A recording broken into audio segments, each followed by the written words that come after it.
Hello बच्चों, आप सभी का स्वागत है हमारे नए क्लास में, जहां पर हमें टॉपिक लेके आया है वो है प्रायोरिटी सेक्टर लेंडिंग।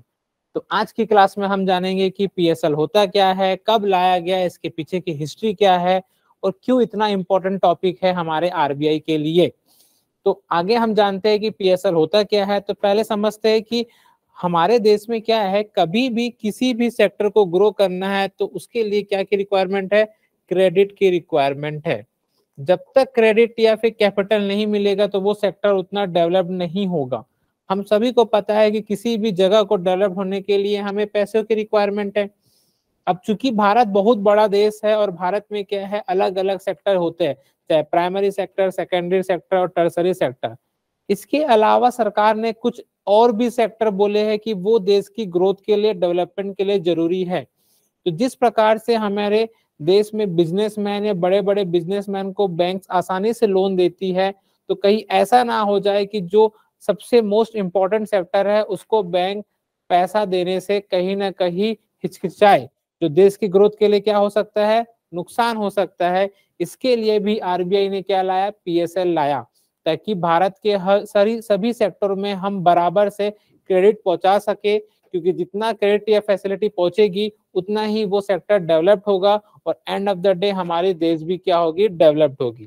तो पहले समझते हैं पीएसएल। तो सीधी सी बात है कि हर देश में एक सेंट्रल बैंक होता है और हमारे देश के सेंट्रल बैंक का नाम क्या है, वो है आरबीआई। तो ये है रिजर्व बैंक ऑफ इंडिया, जो 1935 में बना था। इसका हेडक्वार्टर कहाँ पर मिलेगा आपको, मुंबई में। तो ये है आरबीआई, जो सभी बैंकों को तो रेगुलेट करता है और सरकार की जो स्कीम्स होती है, ये जो पॉलिसी होती है, वो भी बैंकों के थ्रू वो अप्लाई कराता है। और मेन मकसद है कि भारत के हर व्यक्ति तक, हर वर्ग तक और हर जगह तक बैंकिंग फैसिलिटी पहुंच पाए। इसके लिए भी पीएसएल लाया गया था। तो पीएसएल देखिए, अब ये मान लीजिए बैंक है। बैंक कैसे काम करता है कि जो डिपॉजिटर होते हैं वो क्या करते हैं, बैंक को पैसा देते हैं। तो डिपॉजिटर को वो 3 या 4% पे लोन प्रोवाइड करता है, और जो बिजनेसमैन है या व्यापारी है जिसको पैसे की नीड है, बैंक उन्हें 10 या 12% पे लोन प्रोवाइड करता है। अब बीच का जो मुनाफा कमाएगी वो क्या कहलाती है, बैंक। अब बैंक केवल एक ऐसी इंस्टीट्यूट है जिसका मकसद क्या होता है कि एक मीडियम प्रोवाइड करना, जो डिपॉजिटर से पैसा लेके जिनको थोड़ा ट्रस्ट हो सके और लेंडर को प्रोवाइड कराना, और बीच का परसेंटेज बैंक करती है अपना यूज। तो बैंक के पास कोई स्पेसिफिक पैसा होता है क्या, नहीं, वो केवल दूसरों का पैसा यूज करके किसी थर्ड पर्सन को देके अपना फायदा लेती है। अब आगे जाके हमने क्या देखा, धीरे धीरे कमर्शियल बैंक प्रॉफिट करने के लिए ज्यादा से ज्यादा इंटरेस्ट पे बड़े बड़े बिजनेसमैन या फिर कोई पर्सनल लोन हो गया, कार लोन हो गया, इस प्रकार से इन सेक्टर को लोन दे रहे थे ताकि वो इंटरेस्ट ज्यादा ज्यादा कमा सके। बट समझ में आया कि धीरे धीरे हमारे भारत में कोई केवल एक ही सेक्टर नहीं है जिसका डेवलपमेंट जरूरी है। जो हमारे भारत का जो सबसे बैकबोन सेक्टर है वो है हमारा एग्रीकल्चर, क्योंकि भारत क्या है, कृषि प्रधान देश है। तो एग्रीकल्चर सेक्टर में हमारा क्रेडिट फैसिलिटी होना बहुत जरूरी है। इसके लिए हमने आरआरबी बनाया, क्योंकि रूरल डेवलपमेंट भी करना है, नाबार्ड बनाया, और सरकार की बहुत सारी स्कीम्स होती है। एंड ऑफ द डे हमारा मकसद क्या होना चाहिए, एग्रीकल्चर सेक्टर को ज्यादा से ज्यादा ग्रोथ करना। बिकॉज एग्रीकल्चर सेक्टर क्या होती है, अनडिफाइंड या अनसर्टन होती है। यहाँ पर कितना फायदा होगा, कितना प्रोडक्शन होगा, हम किस पे डिपेंड होते, नेचर पे। तो नेचर पे डिपेंड होने के कारण हमें ज्यादा से ज्यादा क्या करना पड़ता है, एग्रीकल्चर एक्टिविटी करनी पड़ती है। और एग्रीकल्चर एक्टिविटी करने के लिए कभी प्रॉफिट भी होता है और कभी लॉस भी होता है। तो जब प्रॉफिट हो रहा है तो किसानों के पास क्या होता है, पैसा मिल जाता है। बट यदि लॉस हो रहा है तो उनको जब दोबारा खेती करना है तो पैसे की कमी होगी, और पैसे की कमी होगी तो फिर वो अगली बार क्या करेंगे, क्रॉप्स या फार्मिंग कर नहीं पाएंगे। यदि क्रॉप से प्रोडक्शन नहीं करेंगे तो इसकी क्या हो जाएगी, कमी हो जाएगी। और देश में यदि फूड स्टोरेज की कमी होगी तो क्या होगा, हमें दूसरे कंट्री पे डिपेंड होना पड़ेगा, और दूसरे कंट्री पे डिपेंड करना पड़ेगा तो कहीं ना कहीं हमें फॉरेन करेंसी का भी क्या हो सकता है, नुकसान हो सकता है। तो एक बहुत बड़ा क्या होता है, साइकिल होता है। तो एग्रीकल्चर सेक्टर क्या है, देश की क्या है, इकोनॉमी है, और देश का क्या है, बैकबोन है।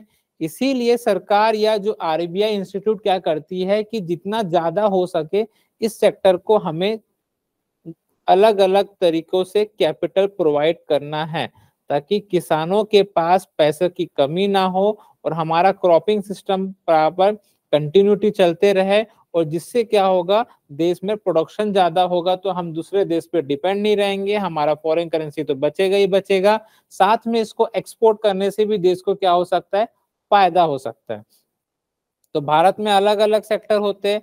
तो आरबीआई चाहता है कि जो ये बैंक है, ये जो बैंक है वो केवल किसी एक सेक्टर के पीछे डिपेंड ना हो जाए मुनाफा कमाने के लिए, अलग अलग सेक्टर को भी क्या है, लोन दे। जैसे मान लेते हैं ये हमारा एसबीआई बैंक है, ये पब्लिक सेक्टर बैंक है, इसको बनाया क्या है, लोगों के वेलफेयर के लिए बनाया गया कि ज्यादा से ज्यादा फायदा दे सके लोगों को।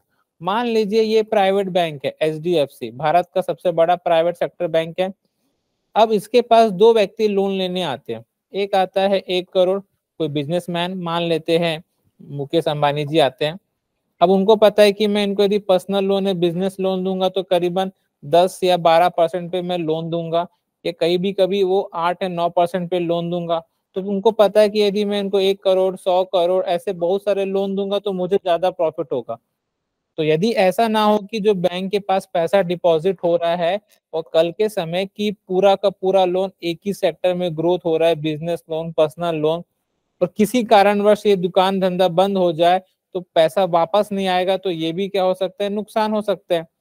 बट इसके अलावा भी क्या होते हैं हमारे, मान लो एचडीएफसी बैंक में कोई एक फार्मर लोन लेने चले गया, या मान लो कोई एक छोटा बच्चा है जिसको क्या चाहिए, एजुकेशन के लिए लोन चाहिए, तो ये हमारे देश में क्या होते, सबसे मेन इंपॉर्टेंट होते। तो बैंक कहीं ना कहीं जब लोन देने की बात आई तो ऐसा ना हो कि पूरा ध्यान केवल इसी पे रहे, इनको भी थोड़ा बहुत प्रायोरिटी दे। इसीलिए क्या लाया गया है, प्रायोरिटी सेक्टर लैंडिंग।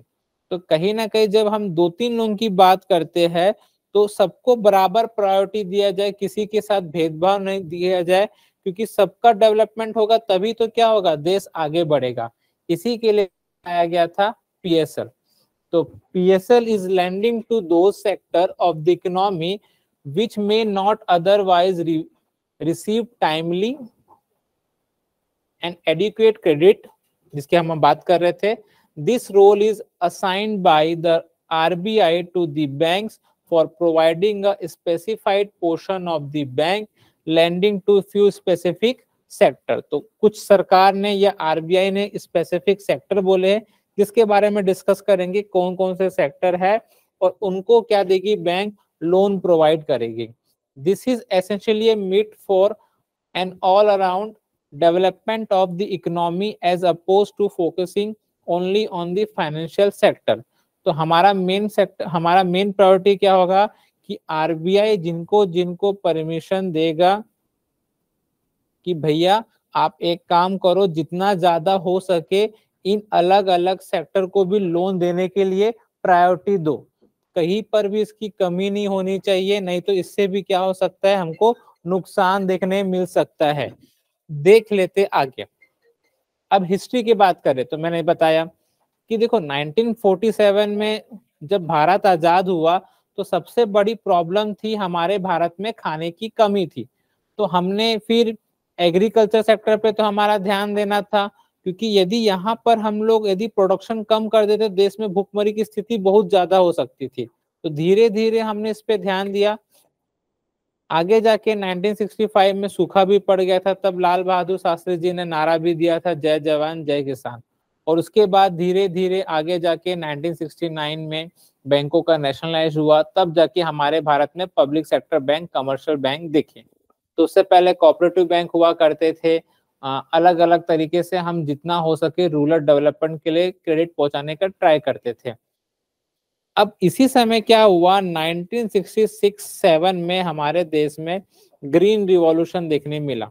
तो जब ग्रीन रिवॉल्यूशन देखने मिलेगा तो हमारे भारत के नॉर्थ इंडिया बेल्ट या कहीं कहीं पर साउथ इंडिया बेल्ट में वीट, राइस, इन सब की प्रोडक्शन बढ़ने लगी और इससे मोटिवेट होने लगे बाकी सब फार्मर्स। तो प्रोडक्शन करने के लिए हमें क्या चाहिए, इन्वेस्टमेंट चाहिए, तो इन्वेस्टमेंट करने के लिए हमें क्या चाहिए, क्रेडिट चाहिए। तो ये सरकार को भी लगा और आरबीआई को भी लगा। तो इसके बाद आरबीआई ने बोला कि चलो ठीक है, हम क्या करेंगे, एग्रीकल्चर सेक्टर या अलग अलग सेक्टर को क्या करेंगे, लोन प्रोवाइड करेंगे, क्योंकि ये इंपॉर्टेंट सेक्टर है। तो फिर पहले तो स्टार्टिंग में बोला गया कि जितने भी कमर्शियल बैंक है उनको हम 30-35% के आसपास लोन देने के बारे में बोलेंगे। फिर अलग अलग कमेटी बैठी, उसने फिर फाइनली बोला कि नहीं, इसको बढ़ाया जाए, बिकॉज इससे देश को क्या हो सकता है, बहुत ज्यादा फायदा हो सकता है। तो स्टार्टिंग में हमने केवल किस पे फोकस किया था, अपने कमर्शियल बैंक या सरकारी बैंक को ही बोला था, क्योंकि ये हमारे क्या थे, मोस्ट इम्पोर्टेंट थे। और उस समय सरकार जब नेशनलाइजेशन भी कर रही थी, तो ज्यादा हमारे देश में प्राइवेट सेक्टर बैंक भी नहीं थे। बट 1991 में एलपीजी रिफॉर्म आया, उसके बाद हमारे भारत में प्राइवेट सेक्टर बढ़ने लगे। तो फिर अलग अलग कमेटी के रिकमेंडेशन के बाद हमने बोला कि इनको भी क्या दिया जाए, पीएसएल के अंदर लाया जाए। तो आरबीआई आज के समय कमर्शियल बैंक, जिसमें public sector bank, private sector bank, foreign bank, RRB, small finance bank, और जिसको जिसको कैटेगरी करती है उनको भी क्या बोलेगी कि तुम पीएसएल दो। तो इसकी शुरुआत कहाँ से हुई थी, 1972 से हुई थी आरबीआई के द्वारा। तो हिस्ट्री क्या है कि the priority sector started gaining popularity in 1972 right after the National Credit Council plea that commercial banks should give more emphasis to the priority sector। तो यही बोल रहा है कि 1972 में बोला गया है कि कमेटी के बाद कि कमर्शियल बैंक को क्या करना चाहिए, इन प्रायोरिटी सेक्टर को लोन देना चाहिए। तो इनिशियली क्या था, 1974 में कमर्शियल बैंक क्या था कि 33.33% क्या करेगी, इनको लोन देने का काम करेगी, ताकि ज्यादा से ज्यादा इनको फायदा हो सके। बट आगे जाकर ये कमेटी सब लोग अंडरलाइन कर लेंगे, डॉक्टर के.एस. कृष्णस्वामी कमेटी। तो इस कमेटी की रिकमेंडेशन के बाद जो पीएसएल का टारगेट था वो कितना कर दिया गया, 40% कर दिया गया। तो जो अच्छी बात है, आगे समझेंगे कि क्यों इतना इंपॉर्टेंट है ये हमारे सेक्टर्स और कितने फायदे हो सकते हैं। ये जो सबसे लेटेस्ट कमेटी बनी थी 2012 में, एमवी नायर कमेटी, तो उस कमेटी के बाद क्या बोला गया है कि प्राइवेट सेक्टर को भी इंक्लूड किया गया। तो following the recommendation of Dr. K.S. Krishnaswamy committee, this target was later revised to 40% of the total credit given by the banking institution. The latest revision in private sector lending targets was made in 2012 by the MV Nair committee। तो यहाँ पर ये history है, 1972 में start हुआ, फिर RBI ने start किया, 1974 में बोला गया कि जितने भी कमर्शियल बैंक है उनको 33.33% दिया जाएगा। आगे जाके कमेटी बैठी, डॉक्टर के.एस. कृष्णस्वामी कमेटी, उसके बाद 40% की बात की गई। फिर आज जो लेटेस्ट कमेटी देखी 2012 में, वो थी एमवी नायर कमेटी। तो जहां बोला गया कि हम कितना देंगे, 40% देंगे। तो चाहे वो जितने भी डोमेस्टिक बैंक है, चाहे वो पब्लिक है या प्राइवेट है, उनको क्या देना पड़ेगा, आज की डेट में 40% देना पड़ेगा। तो ये हमारी क्या होती है, बैंक्स होती है। तो बैंक्स में लोन लेने के लिए ये किसान भी आएंगे जिनको सबसे ज्यादा क्रेडिट की रिक्वायरमेंट होती है, एजुकेशन के लिए आएंगे, हाउसिंग, क्योंकि ये भारत की क्या है, बैकबोन है। किसी भी देश में डेवलपमेंट तभी होगा जहां पर क्या मिलेंगे, अच्छे ह्यूमन रिसोर्स मिलेंगे। तो ह्यूमन रिसोर्स कहाँ से होगा, एजुकेशन से डेवलपमेंट होगा, हाउसिंग से मिलेगा, वेल्थ से मिलेगा। और वेल्थ के लिए क्या है, हमारा फूड सिक्योरिटी बहुत जरूरी है। जितना फूड सिक्योरिटी अच्छा होगा तो देश दूसरे पे डिपेंड नहीं होगा। आगे देखते हैं कि इसकी डेफिनेशन क्या दिया गया समय के हिसाब से। आरबीआई ने क्या बोला, in this direction unless the context otherwise requires the term here shall bear the meaning assigned to them below, कि किनको किनको आर इनके अंदर कैटेगरी किया गया है पीएसएल के अंदर। तो एक होता है कोऑपरेटिव बैंक, तो सहकारी बैंक बोलते हैं, जहां पर आपको 3 कैटेगरी देखने मिलेगी। एक होता है सेंट्रल लेवल में, दूसरा होता है डिस्ट्रिक्ट लेवल में बोल सकते हो, और तीसरा होता है हमारा प्राइमरी क्रेडिट सोसाइटी होता है। तो इस कैटेगरी में होता है जहां पर रूरल कोऑपरेटिव बैंक और अर्बन कोऑपरेटिव, या इसको यूसीबी भी बोलते हैं। Means a primary cooperative bank as defined under section 5 CCVV of the Banking Regulation Act 1949 read with section 56 of the act। तो मतलब पहले PSL में अपन ने पढ़ा ना कि पब्लिक सेक्टर बैंक था, प्राइवेट सेक्टर बैंक था, अब इसमें कोऑपरेटिव बैंक को भी लाना शुरू कर दिया। तो जो अर्बन कोऑपरेटिव बैंक है उसको आरबीआई ने जो एक्ट लाया है वो 1949 के तहत और सेक्शन 56 के तहत उसको भी क्या बोला गया कि तुम भी क्या दोगे, पीएसएल दोगे। तो आरबीआई में आपको क्या मिलेंगे, दो एक्ट मिलेंगे, एक होता है आरबीआई एक्ट 1934, तो दूसरा एक्ट मिलता है बैंकिंग रेगुलेशन एक्ट 1949। इसको शुरुआत में बैंकिंग कंपनीज एक्ट भी बोलते थे, बट इसका नाम क्या कर दिया, रेगुलेशन। तो आप समझ सकते हो कि आरबीआई जो अलग अलग संस्था को रेगुलेट करता है, इसके लिए क्या किया गया, रेगुलेशन एक्ट। तो इसमें अर्बन कोऑपरेटिव बैंक को जोड़ा गया है। उसके बाद क्या बोला गया है कि on lending means loan sanctions by banks to eligible intermediaries for onward lending for creation of priority sector assets. The average maturity of priority sector asset thus created by the eligible intermediaries should be co-terminized with maturity of the bank loan। कि bank जितना भी loan देगी तो उसमें क्या करना है, उससे क्या करना है, लैंडिंग देना है, और ताकि प्रायोरिटी सेक्टर को फायदा हो सके।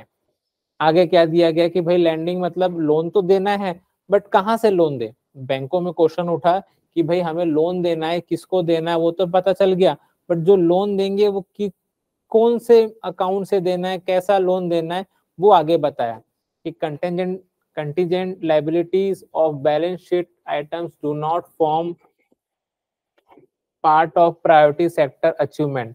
However, foreign banks with less than 20 branches have an option to recon the credit equivalent of balance sheet exposure।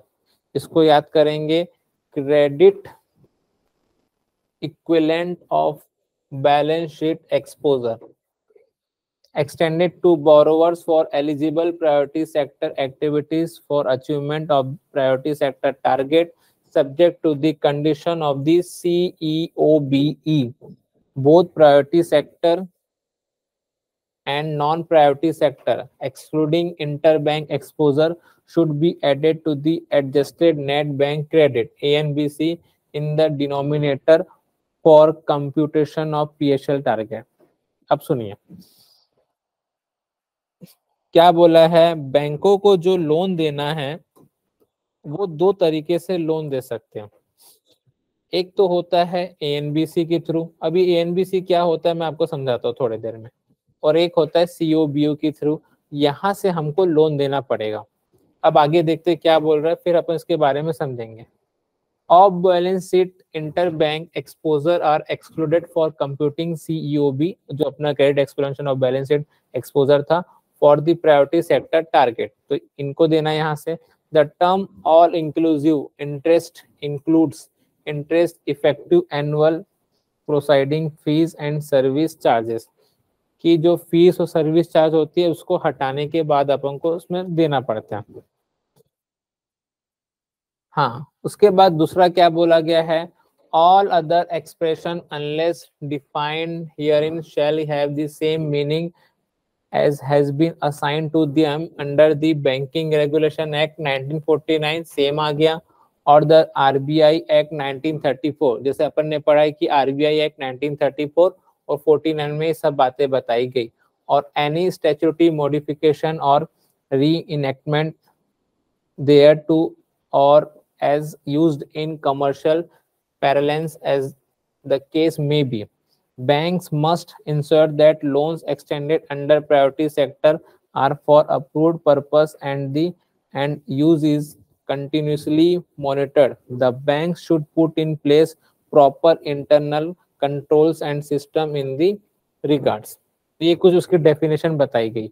हाँ, अब ये कैटेगरी आरबीआई ने दिया है कि भाई इसके तहत हम लोग क्या करेंगे कि इन कैटेगरी को लोन देने का काम करेंगे। तो जैसे अपन ने मेंशन किया कि जो सबसे मोस्ट इम्पोर्टेंट कैटेगरी क्या है, हमारा एग्रीकल्चर सेक्टर। तो यहाँ पर थोड़ा बेसिक समझने का ट्राई करेंगे कि एग्रीकल्चर सेक्टर क्या होता है, कि इस सेक्टर में सबसे ज्यादा क्या रिक्वायरमेंट होती है, हमें क्रेडिट की। अभी अपन ने देखे कि किसान को क्या खरीदना है, हमें सीड्स खरीदना है, क्या खरीदना है, फर्टिलाइजर खरीदना है, फिर क्या खरीदना है, पेस्टिसाइड करना है, फिर उसको इरिगेशन कैनल के लिए क्या चाहिए, उसको बोरवेल चालू करना है, उसके लिए क्या चाहिए, पावर चाहिए। तो ये सब फैसिलिटी होना चाहिए। तो इन सब के लिए कभी कभार क्या करना पड़ता है, पैसा चाहिए। तो इन सब की फैसिलिटी को प्रोवाइड करने के लिए इसको क्या लाया गया, एग्रीकल्चर। ये तो सबसे हमारा मोस्ट इम्पोर्टेंट सेक्टर होगा। और हम जब पीएसएल देते हैं तो उसमें से मैक्सिमम ऑलमोस्ट 45-50% तो हमें केवल एग्रीकल्चर सेक्टर में ही लोन बांटना है। ये सभी बैंकों के लिए कंपलसरी हो जाएगा, बिकॉज सबसे मोस्ट इम्पोर्टेंट सेक्टर है। तो एग्रीकल्चर सेक्टर के बाद जो दूसरा सबसे मोस्ट इम्पोर्टेंट सेक्टर है वो है हमारा एमएसएमई। अब इसका डेफिनेशन अलग होता है, माइक्रो स्मॉल मीडियम एंटरप्राइज। अब पहले इसका डेफिनेशन अलग हुआ करता था, अभी इसका डेफिनेशन अलग है। तो यहाँ पर थोड़ा इसका डेफिनेशन समझ लेते हैं, किसको माइक्रो कंपनी बोलेंगे, किसको स्मॉल बोलेंगे, किसको मीडियम बोलेंगे। और भारत में इन सबको रेगुलेट करने के लिए एक संस्था लाई गई, उस संस्था का नाम क्या है, सिडबी। सिडबी बोलने से क्या होगा, small industries development bank of India, जिनको 1990 में बनाया गया था। और हेडक्वार्टर क्या देखने मिलेगा, लखनऊ देखने मिलेगा। तो एमएसएमई का पहले डेफिनेशन अलग हुआ करता था। और आज हमारे भारत में क्या है, एग्रीकल्चर सेक्टर के बाद दूसरा सबसे बड़ा सेक्टर है जो हमें क्या करता है, जॉब प्रोवाइड कराता है। तो मतलब इसका मतलब हमारा सबसे इंपॉर्टेंट सेक्टर हो जाएगा। तो यदि इन सेक्टर में क्या होगा, कहीं ग्रोथ नेगेटिविटी होती है बिकॉज ऑफ क्रेडिट, जिसमें हमें ध्यान देना पड़ेगा। तो हमारा मैक्सिमम चीज इस पे रहेगा। आगे जाके देखेंगे कि फॉरेन बैंक के लिए ये भी आएगा। तो दो सबसे मोस्ट इंपॉर्टेंट क्या सेक्टर देखने मिलेगा, हमें मिलेगा एग्रीकल्चर, और दूसरा क्या देखने मिलेगा, हमारा एमएसएमई सेक्टर देखना मिलेगा, क्योंकि ये इंपॉर्टेंट रोल प्ले करते हैं। अब यहाँ पर साइड में आप लोग लिख लेंगे कि इसकी डेफिनेशन क्या होती है। अब डेफिनेशन हमें पता होना चाहिए कि किसको माइक्रो कंपनी बोलेंगे, किसको स्मॉल। तो डेफिनेशन क्या होता है, पहला तो आ जाएगा माइक्रो, दूसरा आ जाएगा हमारा स्मॉल, तीसरा आ जाएगा हमारा मीडियम। तो पहले हम लोग डेफिनेशन देखते थे, मैन्युफैक्चरिंग कंपनी का अलग देखते थे और सर्विसेज कंपनी का हम लोग अलग देखते थे। बट इसमें हाल ही में क्या हुआ, हमें चेंजेस देखने मिले। तो मई 2020 जब लॉकडाउन चल रहा था, तो सरकार ने क्या किया, मैन्युफैक्चरिंग और सर्विसेज दोनों के लिए सेम डेफिनेशन लाया, बट उसमें एक कैटेगरी जोड़ दी, वो है टर्नओवर। तो पहले हम क्या करते थे, किसी कंपनी में कितना इन्वेस्टमेंट है उसके बेस पे हम लोग क्या बोलते थे कि ये माइक्रो कंपनी है, कि स्मॉल कंपनी है, कि मीडियम कंपनी है। अब इन्वेस्टमेंट के बाद हमारा क्या आ गया, टर्नओवर भी आ गया। तो पहले केवल हम इन्वेस्टमेंट पे बेस चलते थे, अब क्या आता है, हमारा टर्नओवर भी देखा जाता है। तो अभी ध्यान से सुनिएगा आप लोग, यदि किसी कंपनी में 1 करोड़ रुपए से कम का इन्वेस्टमेंट होता है तो माइक्रो कंपनी बोलेंगे। जहां पर 1 करोड़ से लेके 10 करोड़ के बीच का इन्वेस्टमेंट होता है उसको क्या बोलोगे, स्मॉल। और जहां पर 10 करोड़ से 50 करोड़ के बीच का इन्वेस्टमेंट होता है उसको क्या बोलोगे, मीडियम। तो ये केवल इन्वेस्टमेंट के बेस पे हमने क्या किया, इसको डिफाइन किया। टर्नओवर देखते हैं, यदि हमारा टर्नओवर कितना होना चाहिए, 1 करोड़ से कम और 5 करोड़ से कम, तो क्या बोलोगे, माइक्रो। दोनों में से कोई भी एक ज्यादा हो गया तो कैटेगरी क्या हो जाएगी हमारी, स्मॉल। 5 करोड़ से कितना हो जाएगा, 50 करोड़ के बीच में हमारी हो जाएगी स्मॉल। और 50 करोड़ से लेके 250 करोड़ के बीच में हो जाएगी हमारी, क्या हो जाएगी, मीडियम। और 250 करोड़ से ऊपर की जो इन्वेस्टमेंट हो जाएगा वो कहलाएगा हमारा लार्ज कंपनी या कॉर्पोरेट कंपनी आ जाती है। तो ये है डेफिनेशन। डेफिनेशन के बेस पे क्या होगा, आगे जो आरबीआई समय समय पे रिवाइज करता है कि किसको कितना पीएसएल टारगेट देना है, वो हम समझेंगे। तो ये डेफिनेशन सब लोग नोट डाउन कर लेंगे या स्क्रीनशॉट ले लेंगे। और इसी के बेस पे क्या करती है सरकार, टैक्स में भी क्या करती है, बेनिफिट देती है। तो एग्रीकल्चर सेक्टर में तो हमें सबसे ज्यादा जॉब मिलती है, उसके बाद सबसे ज्यादा जॉब कहाँ मिलेगी, एमएसएमई सेक्टर। तो ये हमारी क्या है, दो सबसे ज्यादा इंपॉर्टेंट सेक्टर होता है, एक तो ग्रोथ करने के मामले में भी और एम्प्लॉयमेंट के मामले में। तीसरा, किसी भी देश के डेवलपमेंट के लिए सबसे बड़ी चीज क्या है, वो है फॉरेन करेंसी।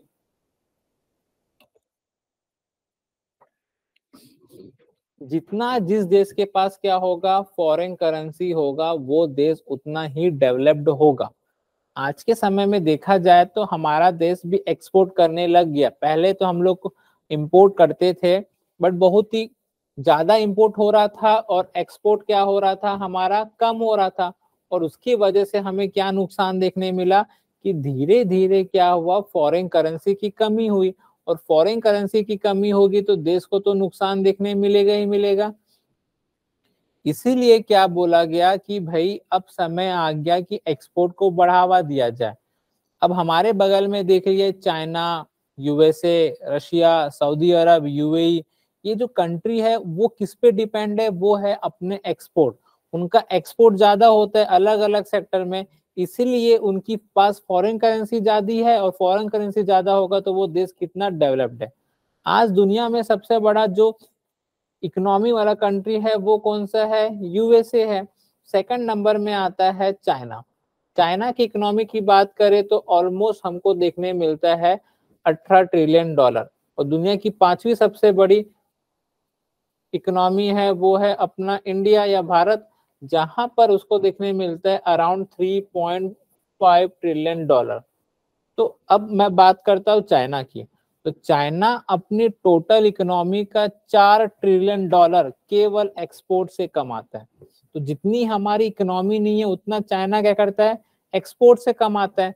तो जब वो एक्सपोर्ट से कमाएगा तो सीधी सी बात है कि उसका असर क्या होगा, उसकी इकोनॉमी में होगा।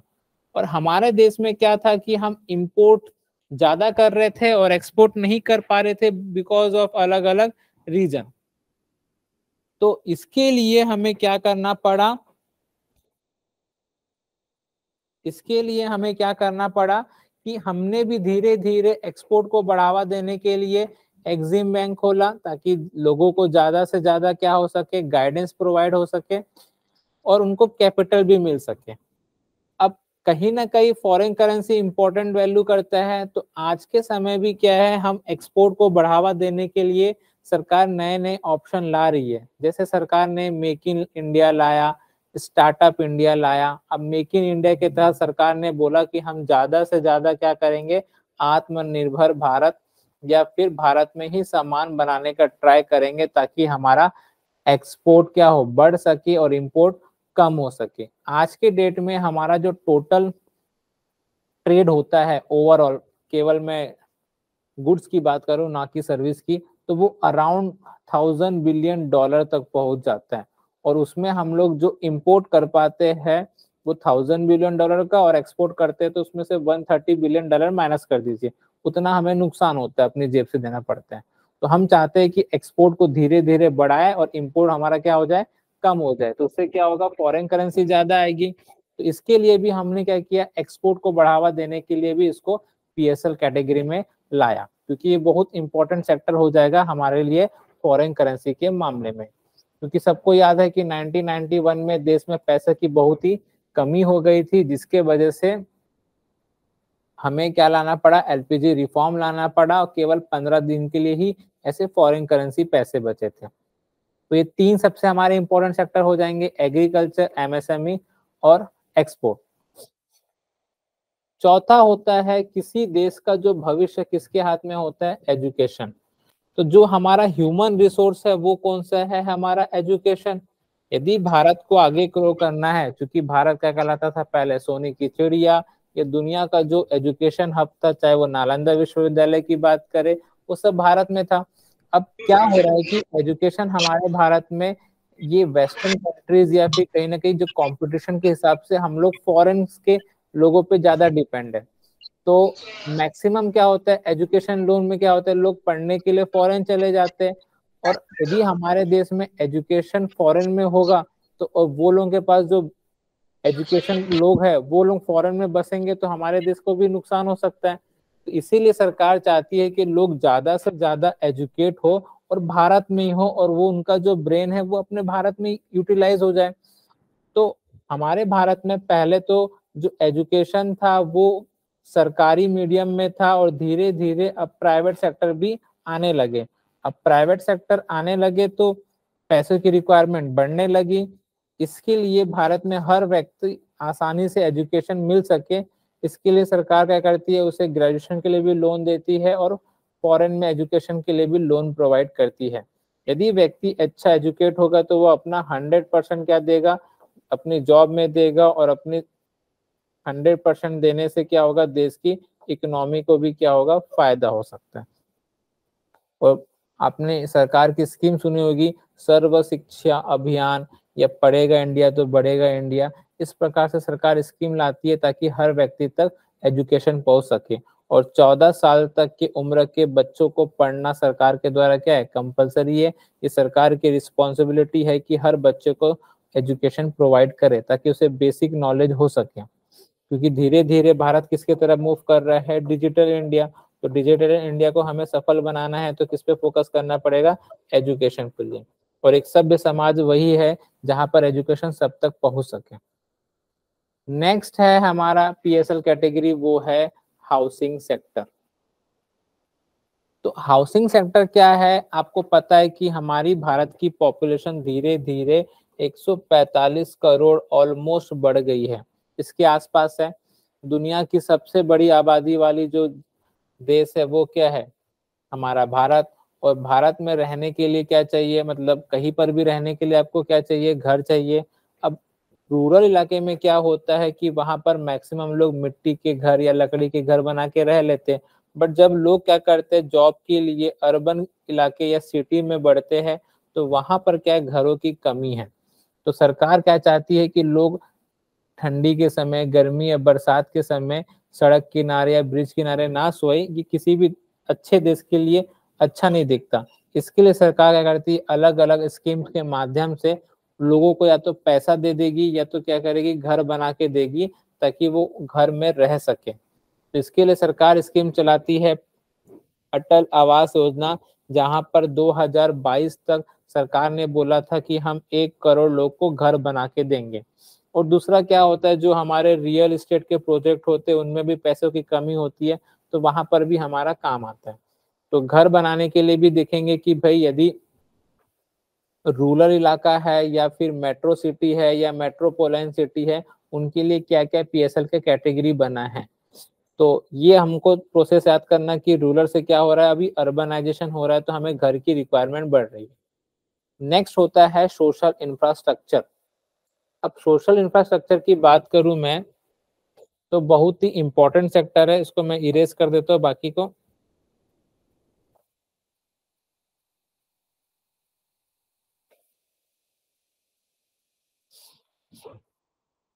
अब सोशल इंफ्रास्ट्रक्चर मतलब सामाजिक अवसंरचना, जहां पर हम क्या करते हैं कि किसी भी इलाके के डेवलपमेंट के लिए क्या क्या बेसिक नीड होनी चाहिए। तो सबसे पहले जो बेसिक नीड होती है वो होना चाहिए इंफ्रास्ट्रक्चर डेवलपमेंट। वो जगह तभी डेवलप्ड होगी जहां पर क्या मिलेंगे, अच्छे इंफ्रास्ट्रक्चर डेवलपमेंट देखने मिलेंगे। तो जितना ज्यादा इंफ्रास्ट्रक्चर डेवलपमेंट होगा, सड़कें ज्यादा होगी, ब्रिज अच्छे होंगे, हाईवे अच्छे होंगे, तो कनेक्टिविटी अच्छी होगी। और कनेक्टिविटी होगी तो इससे ये फायदा हो सकता है, जो अपन डिस्कस कर रहे थे ना कि अर्बनाइजेशन में रहने के लिए घर, तो वो भी समस्या दूर हो सकती है। बिकॉज रूरल से अर्बन के तरफ क्या होता है, मैक्सिमम लोग इसीलिए ट्रांसपोर्ट हो पाते हैं कि यहाँ पर अच्छे सड़कें हैं। यदि अच्छे सड़कें नहीं होगी तो मजबूरन हो कि यहाँ पर बर्डन क्या हो जाएगा, बढ़ते जाएगा। तो इसके लिए भी क्या चाहिए, हमें अच्छी कनेक्टिविटी चाहिए। उसके अलावा क्या चाहिए, हमें अच्छे स्कूल्स चाहिए, अच्छे कॉलेजेस चाहिए, अच्छे हॉस्पिटल्स चाहिए, अनाथ आश्रम होते हैं, वृद्धाश्रम होते हैं, इन सब की भी क्या होती है, रिक्वायरमेंट होती है कि वाटर फैसिलिटी मिल रहा है कि नहीं मिल रहा है, वाटर टैंक, पावर कनेक्शन बराबर हो रहा है कि नहीं हो रहा है, गैस कनेक्शन बराबर हो रहा है कि नहीं आ रहा है। आजकल तो धीरे धीरे इंटरनेट आ गया, तो वाईफाई की फैसिलिटी या इंटरनेट फैसिलिटी बराबर पहुंच रही है कि नहीं पहुंच रही है। आजकल जगह जगह कैमरा इंस्टॉल हो रहे हैं। तो धीरे धीरे कहीं ना कहीं सोशल इंफ्रास्ट्रक्चर होना बहुत ही जरूरी है अपने देश के डेवलपमेंट के लिए। तो इसके लिए भी इनको भी हमें क्या देना है, ध्यान रखना है, इनको भी लोन देना है। और दूसरा है जो भविष्य फ्यूचर का सेक्टर है वो कौन सा है, हमारा रिन्यूएबल एनर्जी।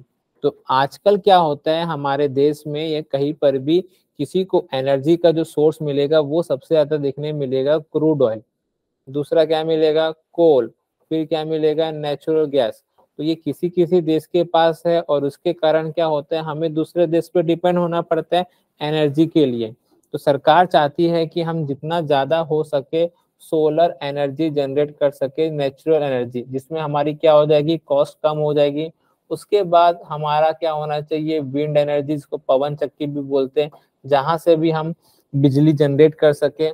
उसके अलावा आपने सुना होगा थर्मल एनर्जी जो जमीन से निकालते हैं, हाइड्रो इलेक्ट्रिसिटी एनर्जी होती है, उसके बाद न्यूक्लियर एनर्जी होती है जो अपन यूरेनियम से निकालते हैं। तो कहीं ना कहीं इस सेक्टर के डेवलपमेंट के लिए भी हमें क्या चाहिए, क्रेडिट चाहिए, क्योंकि जितना हम यहाँ से एनर्जी यूज करेंगे तो धीरे धीरे जो हमारा इंपोर्ट वाला बर्डन है वो क्या हो जाएगा, कम हो जाएगा, क्योंकि हमें ज्यादा से ज्यादा क्रूड ऑयल, नेचुरल गैस और कोयला अलग अलग देशों से मंगाना पड़ता है, तो हमें पैसों की भी कमी होती है। तो ये हमारा भविष्य का सेक्टर है, ये कभी ना खत्म होने वाला क्या है, एनर्जी है। इन फ्यूचर कभी ना कभी इनकी क्या हो सकती है, एनर्जी खत्म हो सकती है, बट ये ऐसा सेक्टर है जहां पर क्या हो सकता है कभी ना खत्म होने वाला। इसीलिए हमें अभी से प्रिपेयर होना पड़ेगा कि जितना ज्यादा हो सके हम इनको डेवलप कर सके। अब एंड ऑफ द डे जो सबसे लास्ट में है वो है हमारा अदर्स। अदर्स की बात करें तो इसमें जो सबसे पहले आता है वो आता है हमारा वीकर सेक्शन।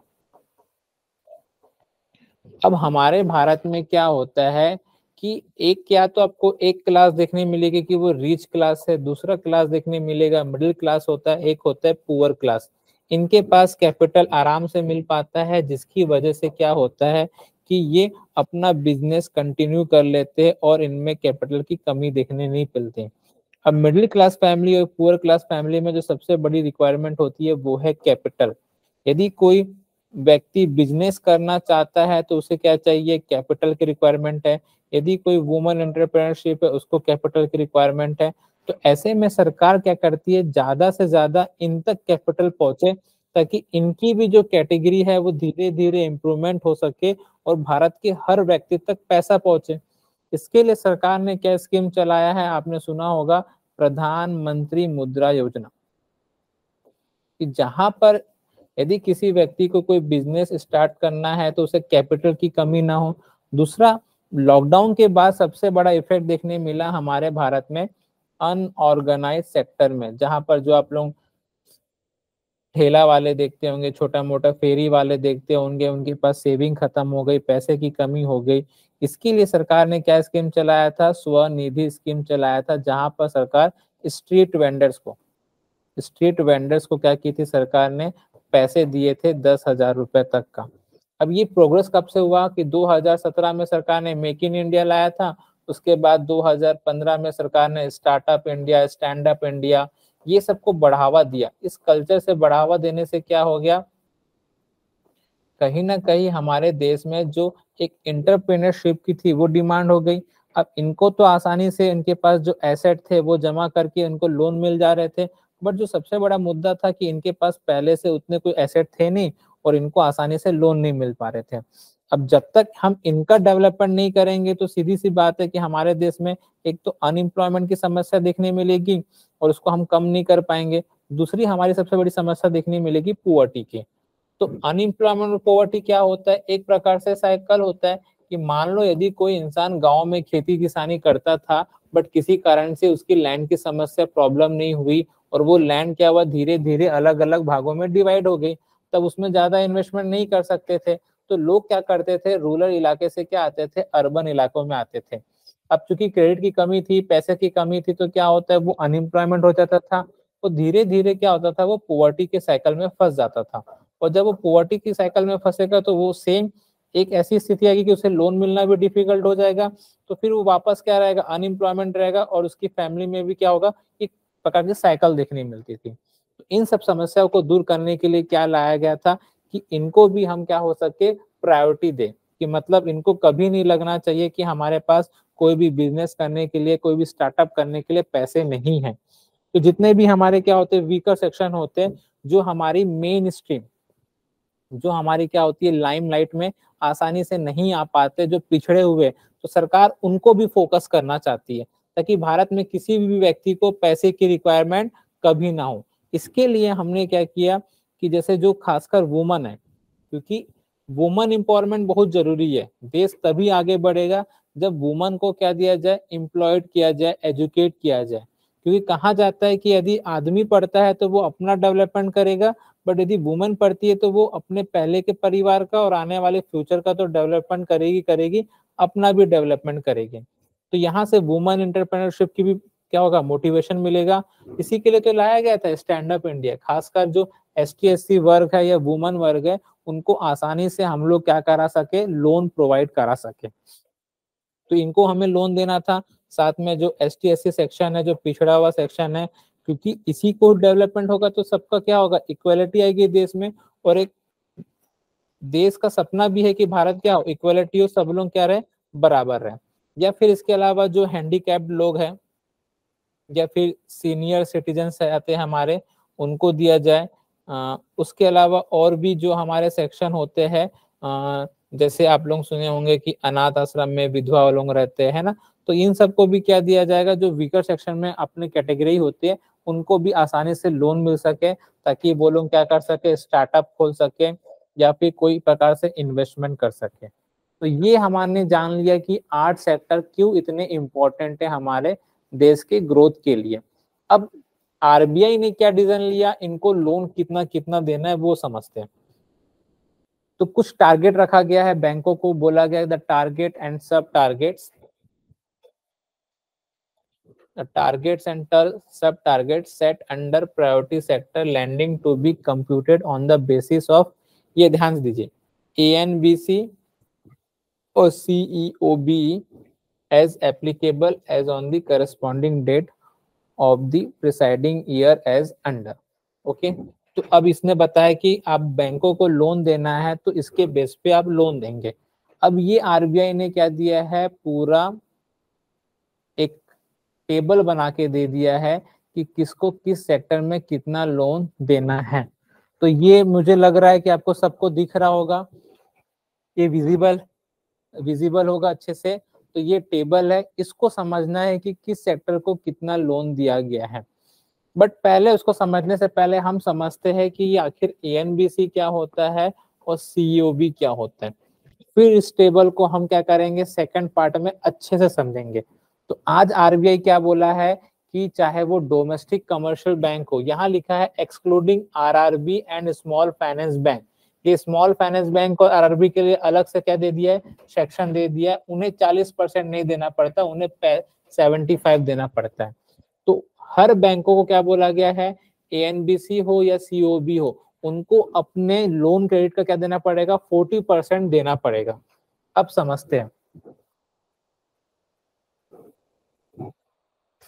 हाँ, यहाँ देखिए, तो ये लिखा है एडजस्टेड नेट बैंक क्रेडिट। इसका मतलब क्या होता है कि जो बैंक के पास क्या होता है, अपना ऑपरेशन खर्च करने के अलावा जो भी उसने ऑपरेशन के लिए खर्च होता है, एम्प्लॉय के लिए हायर करना, उनको सैलरी देना, मार्केटिंग करना, इन सब के अलावा जो पैसा बच जाता है वो क्या करता है, वो तो उससे या तो लोन में दे देगा या तो उसे क्या करेगा, वो इन्वेस्टमेंट कर देगा। जो पैसा बचता है लोन और इन्वेस्टमेंट का, उसको ही हम लोग क्या बोलते हैं, एडजस्टेड नेट बैंक क्रेडिट, कि बैंक जितना लोन या क्रेडिट देना चाहता है उसका एडजस्ट करके। बट यहाँ ध्यान दीजिए, इसमें साफ आगे बोला गया है कि जो बैंक इन्वेस्टमेंट करती है SLR बॉन्ड में, उसको अलग रखा जाएगा, उसको काउंट हम लोग नहीं करेंगे। अब बोलोगे सर ये SLR बॉन्ड क्या होता है, तो थोड़ा सा समझेंगे। अब SLR बॉन्ड ऐसा है कि RBI होता है बैंकों में पैसों की समस्याओं को दूर करने के लिए क्या करता है, एक CRR मतलब कुछ पैसा RBI के पास जमा करने बोलता है और कुछ पैसा अपने पास जमा करने बोलता है एज ए गोल्ड, कैश और गवर्नमेंट सिक्योरिटी। तो RBI हर 2 महीने में बताता है कि जितने भी कमर्शियल बैंक है उनको अपने पास कुछ ना कुछ पैसा या तो गोल्ड में या तो कैश में या तो गवर्नमेंट सिक्योरिटी में रखना पड़ता है। उसी को क्या बोलोगे, SLR, स्टैट्यूटरी लिक्विडिटी रेशियो। तो मान लो कोई बैंक है SBI, उसने अपने पैसे का 20% SLR में क्या किया, इसको रिजर्व करके रखा है, तो इसको अपन लोन और इन्वेस्टमेंट में नहीं मानेंगे, इसके अलावा जो चीज है उसको अपन मानेंगे। तो जो लोन देना चाहती है या इन्वेस्टमेंट करना चाहती है, उसका जो पैसा बचेगा उसको क्या बोलोगे, एडजस्टेड नेट बैंक क्रेडिट। ठीक है, तो पहला वर्ड समझ में आया कि बैंकों का जो ANBC होगा उसमें से अपन को 40% या फिर 75% या जो अलग अलग कैटेगरी है, 8 कैटेगरी, उसको देंगे।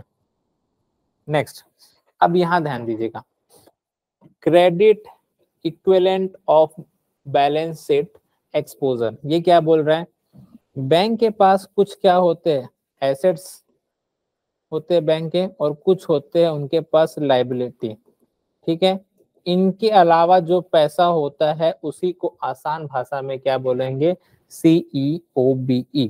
जैसे कभी कभार आपने टर्म सुना होगा कि बैंक कोई गारंटी ले लेती है या बैंक कोई पेपर रिसीव कर लेती है जिसको बैंक रिसीव बोलते हैं, है ना, वो सब भी अपन इसमें काउंट करते हैं। तो जो लाइबिलिटी मतलब क्या होता है पहले समझेंगे। तो दो वर्ड आपको देखने मिलेंगे, एक होता है एसेट और एक होता है हमारा लाइबिलिटी। तो किसको एसेट और किसको लाइबिलिटी बोलेंगे, जैसे मान लीजिए राम राम के पास क्या है, 10 लाख रुपए है। तो 10 लाख रुपए उसने क्या कर दिया, SBI बैंक में जमा कर दिया डिपॉजिट के रूप में, उनको 3 या 4% का लोन मिल जाएगा। अब यहाँ पर SBI की जिम्मेदारी है ना, वापस राम को कितने देने हैं, 10 लाख, और उसका 4% के हिसाब से जो भी बनेगा 40,000, 4 लाख जो भी बनेगा, तो वो क्या है, उसका लाइबिलिटी हो जाएगा कि मुझे राम को वापस 10 लाख देने हैं। अब मान लो SBI ने क्या कर दिया, इस 10 लाख को क्या कर दिया, किसी बिजनेसमैन को दे दिया, अंबानी जी को दे दिया, कितने पे, 10% पे। एक साल के लिए कितना हो जाएगा, 1 लाख। तो अंबानी क्या करेगा, उसे कितना देगा SBI को एक साल के बाद, 11 लाख। अब इस 11 लाख में से क्या हो जाएगा, वो 10 लाख तो क्या हो जाएगा उसका लाइबिलिटी, और 1 लाख क्या हो जाएगा उसको प्रॉफिट। तो जो 1 लाख बचेगा वो क्या कहलाएगा, बैंक का एसेट कहलाएगा। इस प्रकार से अपन क्या करते हैं, एसेट और लाइबिलिटी निकालते हैं। तो इन सब के अलावा जो पैसा बचता है वो क्या कहलाएगा, हमारा CEOB होता है, जो हमारे बैलेंस शीट में दिखता है कि भाई कितना पैसा हमारा क्या हुआ, डेबिट है, और कितना पैसा क्रेडिट हुआ है, उसके पास जो पैसा बचता है वो सब हम इसमें काउंट करते हैं। तो मुझे उम्मीद है कि ये दो वर्ड आपको अच्छे से समझ में आए होंगे, ताकि कल जो हम जानेंगे नेक्स्ट क्लास में कि भाई कि आखिर किस सेक्टर को कितना % देना गया है, वो आपको क्लियर हो जाएगा। क्योंकि आज की क्लास में केवल हमने ये जाना कि ये PSL लाया क्यों गया था, इतना इम्पोर्टेंट क्यों है, और RBI ने कब लाया, और अपने कौन से पैसे को हमें PSL कैटेगरी में देना है, वो हमने देखा। तो एक बार अपन रिवाइज कर लेते हैं कि अपन ने PSL में क्या क्या देखा था। पहली बात तो भारत में क्या होता है, सेंट्रल बैंक होता है, वो है अपना RBI, वो डिसाइड करता है कितना है कितना नहीं देना। तो PSL का अपन ने डेफिनेशन देख लिया था, क्यों इतना इंपॉर्टेंट है, क्यों लाया गया, उसके पीछे की कहानी थी। तो वो 1972 में स्टार्ट हुआ, शुरुआत में 33.33% देने की बात की गई। फिर डॉक्टर KS कृष्णस्वामी कमेटी बैठी, जिसमें से क्या बोला गया है, 40% देने की बात की गई। आगे जाके NV नायर में प्राइवेट सेक्टर बैंक को भी जोड़ा गया। तो अपने पास क्या है, ये सरकार ने बताया कि आगे जाके हमने अर्बन कोऑपरेटिव बैंक को भी ऐड कर दिया, और भी फिर बताया कि ANBC और COB को भी उसमें से देना होता है। फिर इस समय बताया सबको देना है पैसा, फिर इसके लिए कौन सा एक्ट लाया गया, कौन सा नहीं लाया गया। हाँ, उसके बाद हमको याद करना है कि इन 8 सेक्टर, तो इन 8 सेक्टर को हम याद कर सकते हैं। एग्रीकल्चर सर, कि भाई सबसे ज्यादा जॉब देने वाला सेक्टर कौन सा है, एग्रीकल्चर। सेकंड नंबर पे सबसे ज्यादा जॉब देने वाला कौन सा, MSME। एक्सपोर्ट जितना होगा उतना क्या मिलेगा, फॉरेन करेंसी। जितना देश में एजुकेशन होगा उतना ह्यूमन रिसोर्स बढ़ेगा, उतना जो ब्रेन है, अपना एजुकेट ब्रेन है, वो भारत में रहेगा, तो देश की इकोनॉमी में यूजफुल होगा। हाउसिंग, रहने के लिए जो समस्या हो रही है। नेक्स्ट है सोशल इंफ्रास्ट्रक्चर, सड़क बनाना है, स्कूल कॉलेज बनाना है। भविष्य का जो एनर्जी है वो किस पे है, रिन्यूएबल एनर्जी हो गया। और जो अदर्स होते हैं, जो वीकर सेक्शन, जो पुअर फैमिली में बिलोंग करेंगे, मिडिल क्लास फैमिली, जिनको बिजनेस करने के लिए पैसे चाहिए, चाहे वुमेन हो, ST SC हो, या फिर अलग अलग लोग। तो ये क्या बोला गया, इनको 8 सेक्टर है। तो इन 8 सेक्टर को अच्छे से याद कर लेंगे। इसका ट्रिक अपन बना सकते हैं कि सीमा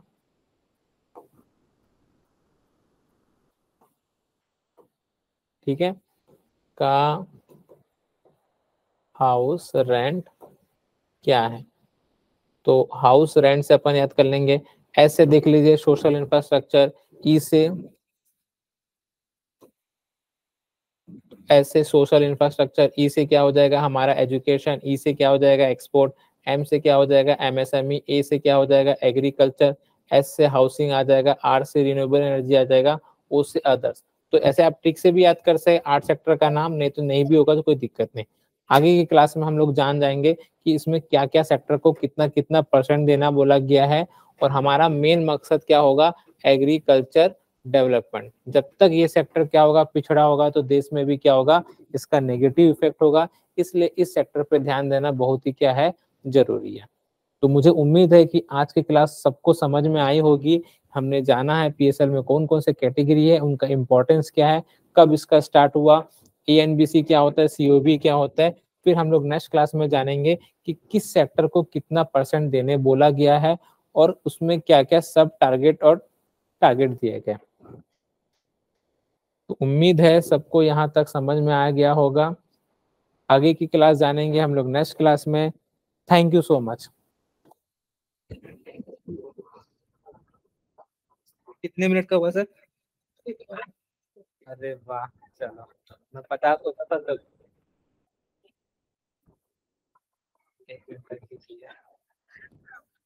1 घंटे तक खींच